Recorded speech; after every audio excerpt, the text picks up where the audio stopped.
Hey YouTubers, what's going on? Yours truly, back to post my next video here, just kind of showing new stuff I've gotten over the past week or two. I have to give a special thanks out there for these particular records because a little while ago I took a trip and I got bumped on an airline. They asked for volunteers to bump and I did, and they gave me I left about an hour and a half later, but they gave me a voucher for $350 and I sold that online the other day and got $300 for it. So that special thanks goes out to Delta Airlines for the records I'm about to show you, because most of that money bought this stuff. So, I'm sure most of you out there are kind of just like me. I'm not Daddy Warbucks and don't have all the money that I would like to have to spend on vinyl records and my music collection, all that good stuff. So I'm always looking for creative ways to get some extra cash to do that. But anyway, just kind of show you a few of the things that I've got. The number one thing is probably the biggest thing on my list that I got. If you remember a couple of videos ago, I was telling you about the two records that were really on my hot list that I really, really wanted in my collection right now, and I got one of them. So that is awesome. And it was this one right here, Lucinda Williams, Live at the Fillmore. So happy to get my hands on that. And this is I'll take this out of the plastic here and show you. It's a nice 3 LP set, and of course it was set up in the way where you had to take the shrink wrap off of it to get to the LPs, but I guess I'll live with it. I won't take the vinyl out, it's just black vinyl, nothing special there, but I was very, very happy to get this. Kind of a interesting story too, because there were 2 copies on eBay, and one of those copies was ending at 4:25 a.m. last Sunday, so I got up and set my alarm clock to get up at 4:25 a.m. on Sunday to bid on it, and I put in a pretty strong bid, excuse me, but lost. So the other one was ending about a day later, so I said, okay, let me sit down and figure out what's the absolute maximum that I'm willing to overpay for this record, and I put that bid in, and it was great because nobody else did a bid, so I ended up getting it for half of what I originally thought I was going to have to pay for it, and with the bid I actually put in. So the only thing sweeter than actually getting it was getting it at half the cost. So that was a treasure over the past couple weeks. I'm really, really excited about getting that LP. Now, she has become one of my favorite artists over the past month or two, so a couple of the things I picked up by her was Little Honey, which is just kind of her, she's kind of alternative country, so this kind of really stays right within that genre. And I also picked up her album here of Ramblin' on My Mind. On this one here, she kind of basically did some Robert Johnson covers and some Hank Williams and a few other things, so a good mixture of country and blues covers on that album. But as far as other things that I picked up, well, let me go through this one too, because I did pick up a copy of this.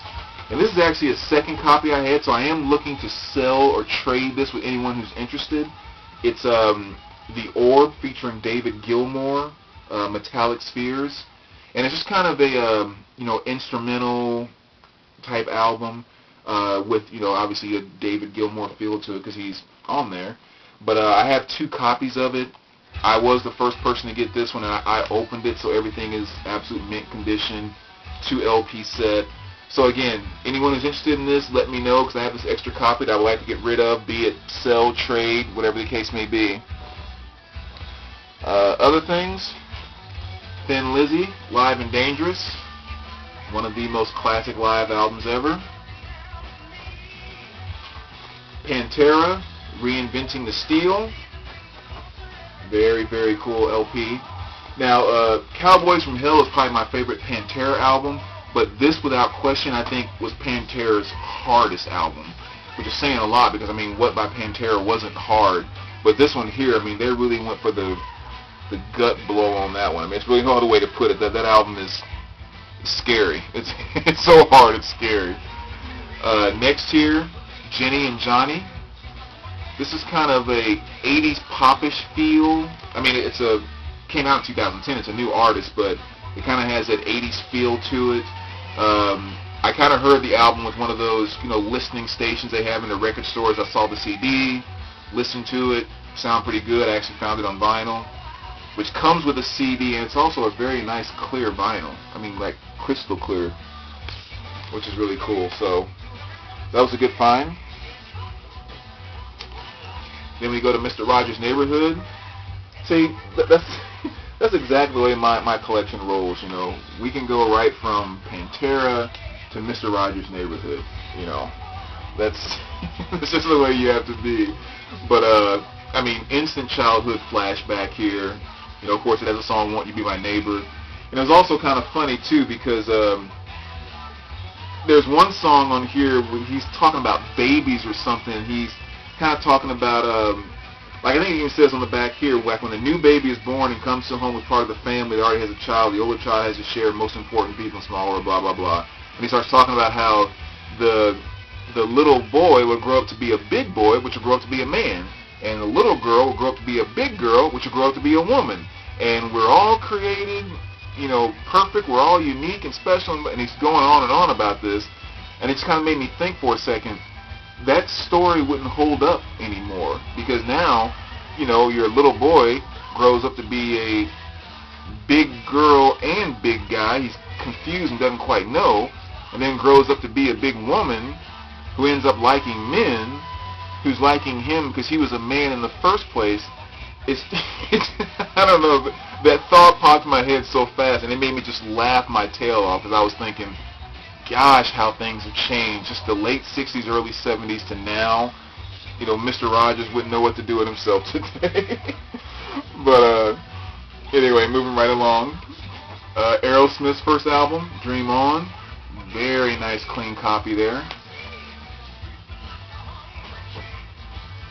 David Bowie Rare.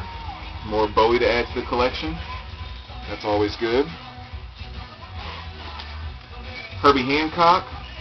Maiden Voyage, back in the mid-60s. Very nice copy on, very clean copy, Blue Note released there, so that's very good stuff. Rod Stewart, Downtown Train, which is basically kind of a greatest hits, more or less.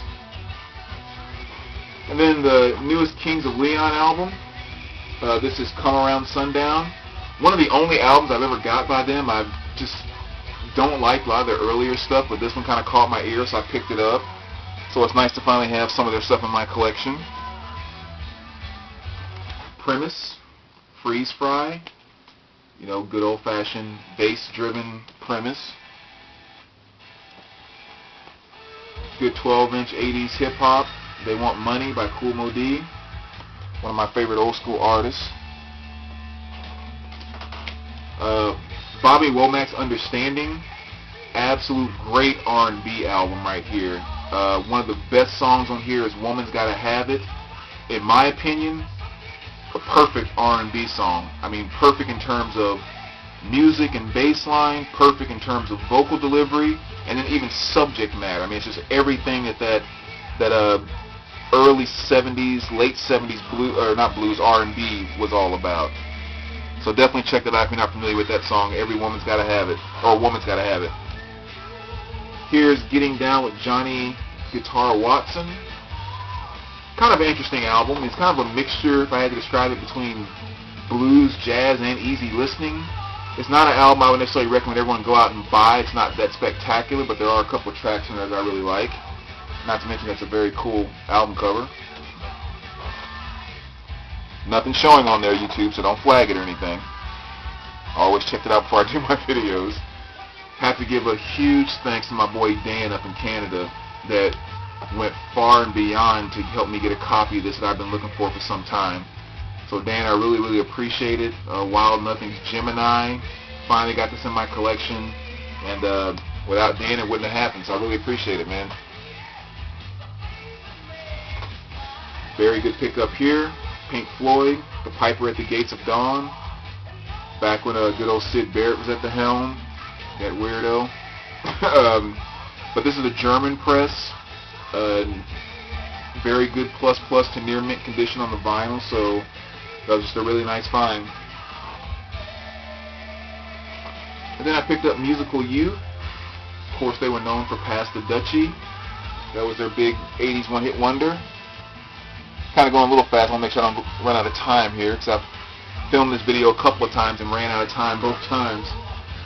This is Killer by Alice Cooper. As you can see here, not in the best of conditions in terms of having some pretty strong ring wear, a little bit of edge wear over here as well. But the vinyl is in probably BG plus condition, so I thought for $1, I'll buy it. It'll be a good listening copy so I can get a better one. So that's Alice Cooper. Good old-fashioned Bad Company. I shouldn't say old-fashioned, it's actually later Bad Company. This is late 80s. Dangerous Age. But, you know, they're always a good guitar rock band, which I've always loved. Yes. Drama. There we go. And let's see, my time. Oh, yeah, we're doing more than good this time. Let's see. So I will add, let me show a couple picture discs that I got, which are kind of cool. And you don't hear me say that at all because most of you know I'm very anti-picture disc. But there is this Iron Maiden 7-inch that I got, which is kind of nice. And it's this Different World on one side. And then the other side was Fear of the Dark Live on the other side. So that's very nice. Very nice picture disc. And then there's the sleeve. And you don't hear me say very nice picture disc often because, like I said a moment ago, I'm very anti-picture disc. But the one good thing that Iron Maiden always does with their picture disc is they always give you a sleeve. Even on a 45, they give you a sleeve. And that, like I said, that's just important to me because there's nothing worse to me than getting a picture disc and just the plastic sleeve, like 12-inch picture disc. That gets on my nerves so bad. I don't mind as much with the 7-inch, but the 12-inch, put some type of artwork with it. Next one here is In This Moment, one of my favorite metal bands. And I have to thank 821 Tone for this one because he showed this in a video that he posted a little while ago. And when he said they had them on their website, I was so excited about that literally I got on my other computer and ordered it and bought it before his video even ended. So that's just how excited I was to know that they had a release on vinyl, another release on vinyl. And of course this has Prayers and Daddy's Fallen Angel, which is their best 2 tracks, I think. And then they also included this little 8x10 picture with their signatures on the bottom. Again, another one of my pet peeves is I don't like to collect signatures that I didn't actually get myself. But that's a very nice 8x10 photo, so for no other reason, just to have a photograph of them in my music room, I'm going to put that in a frame and put it up. Fat Boys Falling in Love single, 45. I'm sitting there, so I figured I'd show it. And the very last thing I'll show, check my time again, which is another very good pickup, and we'll be seeing a lot of this in a few weeks to come, as Christmas is coming around. This is a Christmas Story soundtrack. Absolute classic there. I mean, that goes without saying. That's just something that's become a part of our lives every single Christmas. So that's very good to have there. And last but not least, the new Ozzy Scream. I had a chance to pick that up, which is very nice. So it's another piece to add to the Ozzy Osbourne collection. So anyway, YouTubers, as always, it's been fun showing some more new stuff. If you guys have any questions or anything, always feel free to leave me a message about any questions you might have or anything else. I appreciate all your comments. It's great to hear about people getting more inspired by the vinyl community here, people wanting to start collecting or bump up their collections, and I mean, I'm feeding off of that too. The more I watch your videos, the more I want to dig and pull more vinyl into my collection. So that's it's just awesome. Let's keep it going and keep building this thing. And again, anyone who might be interested in this album, let me know. We can see if we can work something out. Take care, guys.